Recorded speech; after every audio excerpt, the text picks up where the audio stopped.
I am heartily rejoiced that my term is so near its close.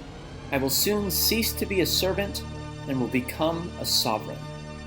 James K. Polk. Oh, hi. Mr. Lahasky here, and today we'll pack up the wagons and head west. Let's manifest some destiny. Ever since the first colonists settled North America, Americans have forged westward. You'll remember that tensions between the American colonies and the British Crown actually began when the king tried to contain westward expansion with the Proclamation Line of 1763. 20 years later, after achieving independence, Americans negotiated for all western lands up to the Mississippi River, signaling that America's founders intended the country to grow. Under the Articles of Confederation, the mechanics of this growth were outlined with the Northwest Ordinance. And at the turn of the 19th century, Thomas Jefferson, recognizing the expansive tendencies of the American people, doubled the size of the United States with the Louisiana Purchase. But by the mid-1800s, Americans clamored for more, and westward expansion again took center stage in American politics. But as sectional tensions became increasingly prominent in American society, westward expansion carried with it darker implications, namely the future of slavery in America. In this lecture, we'll discuss that relationship and talk about how America finally grew from sea to shining sea. But first, let's ask a big question. Should elected officials pursue their campaign promises, regardless of the consequence? This question cuts to the core of American democracy. Politicians are notorious for promising their constituents more than they can deliver, and there are a couple of reasons for this. First, it's nearly a requirement in order to win an election, since people tend to vote for candidates they think will be productive in office. But this is not to say that all politicians just tell people what they want to hear.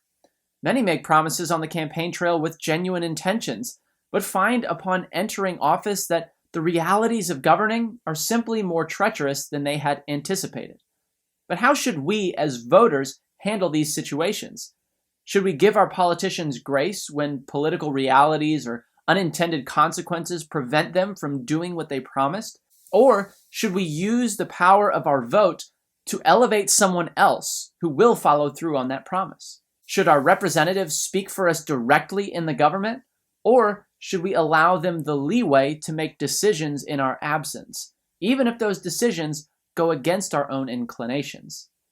The 1840s and the presidency of James K. Polk provide an excellent case study for this question.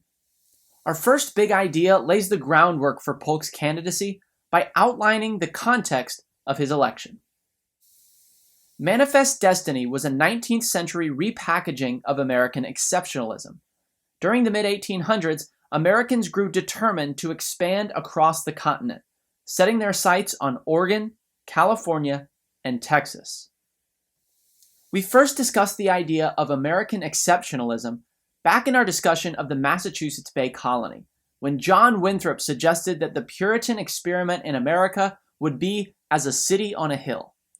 Throughout history, Americans have shared in Winthrop's belief that America is preordained for greatness, chosen by God to receive his blessings. In the 1840s, Americans repackaged the idea of American exceptionalism as a justification for territorial ambition and westward expansion. Democratic newspaper editor John O'Sullivan coined the term manifest destiny in 1845 to describe this ambition. He argued that God intended Americans to occupy the North American continent from the Atlantic Ocean to the Pacific, from sea to shining sea.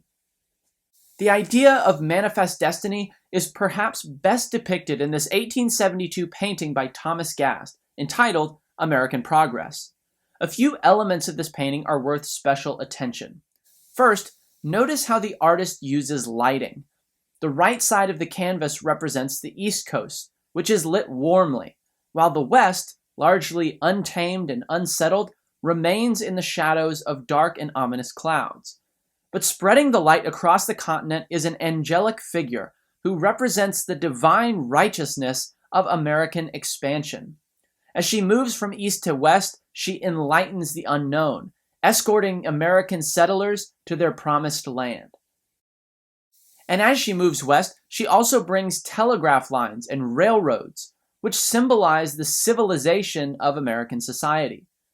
By contrast, retreating into the darkness, we see Native Americans, continually pushed off of their ancestral lands by American expansion. In the 1840s, America's westerly ambitions focused on three main areas: Oregon, California, and Texas. The Oregon Territory in the Pacific Northwest was technically co-governed by the United States and Britain, but neither country was particularly active there. Most of the usable land was occupied by the Chinook and other northwestern tribes, yet there was a significant American interest in the territory, mainly for its resources: fish, fur, and timber. California technically belonged to Mexico, who had won its independence from Spain in 1821. But California remained sparsely populated in the 1840s. There were, however, American settlers in the territory with economic ties to the American East Coast. This led to a growing chorus of citizens who favored the annexation of California into the United States. And then there was Texas. Now, Texas too belonged to Mexico, but its population consisted mostly of Americans who had moved in from places like Louisiana, Mississippi, Alabama, and Georgia. Many of these American Southerners grew uneasy with the growing Mexican government in the 1830s. So in 1836, they declared and won their independence. For much of the next decade, the Republic of Texas was an independent country, but its economic ties to the United States and cultural ties to the American South led many Americans and Texans to call for the United States to annex Texas into the Union. By the mid-1840s, American desires for Oregon, California, and Texas reached a fever pitch, opening the door for a Tennessee politician named James Polk to ascend to the White House on expansionist fervor. His rise to power and actions as president are outlined in our second big idea. James K. Polk was elected president in 1844, thanks to his expansionist platform and promise to procure Oregon, California, and Texas for the Union. And although this pursuit sparked a war with Mexico, he delivered on each of his promises. When the election of 1844 rolled around, Manifest Destiny was on the ballot. Rising to the top of national politics on this expansionist wave was James K. Polk, a Democrat from Tennessee. Polk had served as the Speaker of the House of Representatives before being elected governor of the volunteer state. His commitment to Manifest Destiny rendered him an attractive candidate across the country. He appealed to Northerners by promising them Oregon, and he appealed to Southerners by promising them Texas. He defeated Henry Clay in the Electoral College and wasted little time executing his agenda. In 1845, Polk signed a bill officially annexing Texas into the Union, making it the 28th state.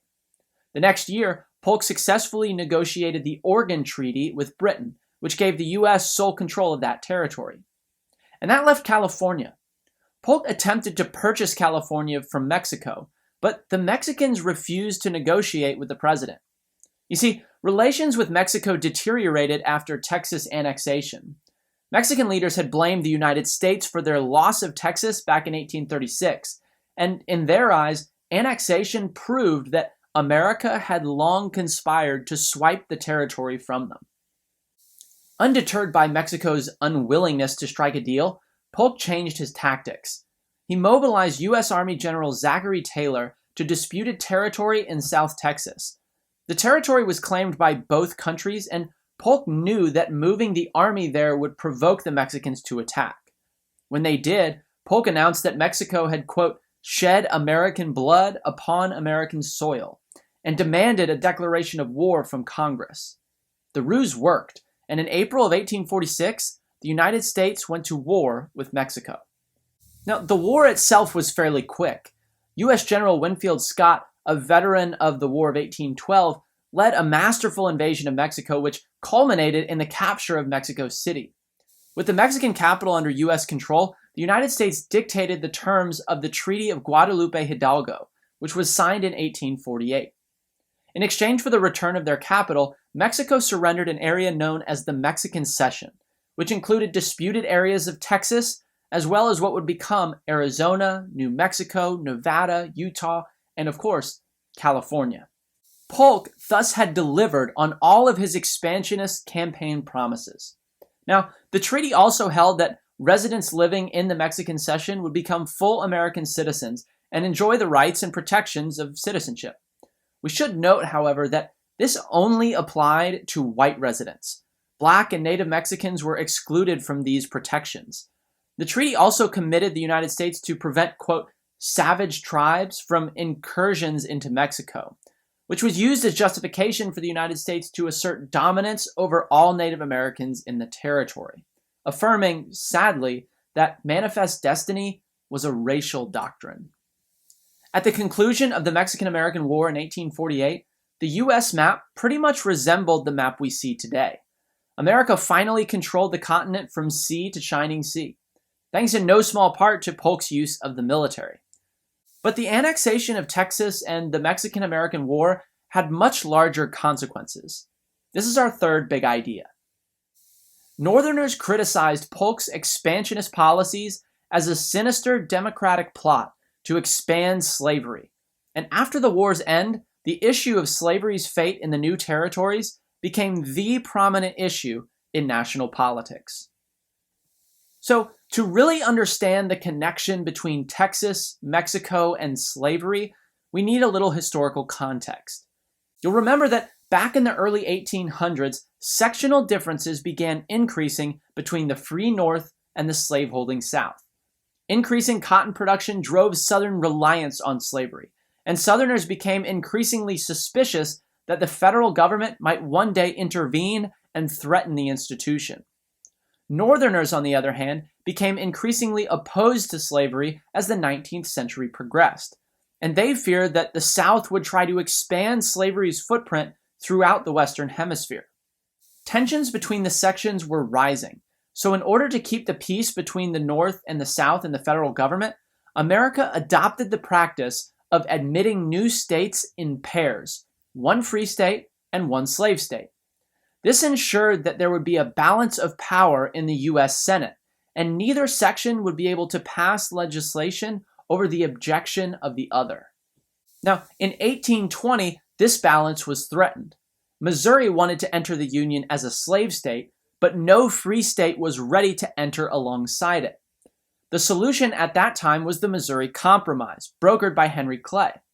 Missouri entered as a slave state, and Maine, previously a part of Massachusetts, entered as a free state. The compromise also dictated that all remaining territory north of the 3630 latitude would be off limits to slavery, but that slavery would be protected in the territory south of that line. The Missouri Compromise maintained balance in the Senate and settled the fate of slavery in the remaining territories at the time. And as long as slavery could be kept out of the national conversation, sectional tensions could be managed. But that brings us back to manifest destiny in the 1840s. Adding new territories like Texas and California was bound to bring up questions about the fate of slavery in those territories, and that could threaten the balance of power in the Senate and the fragile peace between the sections. After the Texas Revolution in 1836, Texas immediately asked to join the United States as a slave state. But then President Andrew Jackson and his successor Martin Van Buren both ignored that request because they recognized the animosity it would engender in the North. But James K. Polk, a Southerner, disregarded these concerns and made Texas annexation official shortly after he became president. He then, of course, started the war with Mexico in order to gain even more land. Northerners interpreted these actions as a Southern plot to add several more slave states to the Union, tipping the Senate balance in their favor. As a result, many Americans, especially in the North, spoke out against the Mexican-American War. Ulysses S. Grant, a Mexican War veteran, argued in his memoirs that Polk's war was one of the most unjust wars ever waged by a stronger nation on a weaker one.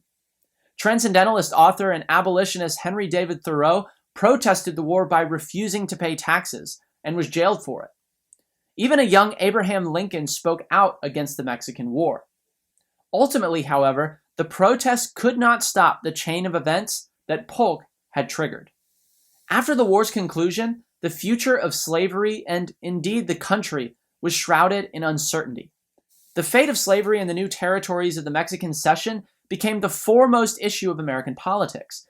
a new northern political party called the Free Soil Party was created solely to oppose the expansion of slavery into these territories. Meanwhile, the major parties of the second party system began to fracture as Northern Whigs and Southern Whigs disagreed on the slavery issue, as did Northern and Southern Democrats. Polk's policies did meet the popular demands of Western expansionists, but they opened a can of worms in national politics. Slavery became unavoidable in the national discourse, and the country was forced to reckon with its sectional divide. In this way, Polk's presidency and the Mexican-American War are often seen by historians as the first major step towards civil war. So, how should we evaluate the presidency of James K. Polk? Should his be the model for an American president, one who acts strictly according to the desires of the people? Polk unapologetically fulfilled his campaign promise to expand U.S. territory in the West. In this way, he honored the wishes of the people that elected him. On the other hand, Polk's predecessors recognized the negative consequences of adding that new territory, and accordingly, they avoided it. So, which is better? Defying the will of the people in the interest of the country, or upholding democracy in its truest form? Ultimately, this is a choice that we all can make and express every time we go to the ballot box. Next time, we'll take a look at the long history of compromise on the issue of slavery and ask whether that issue was destined to tear the country apart. See you then.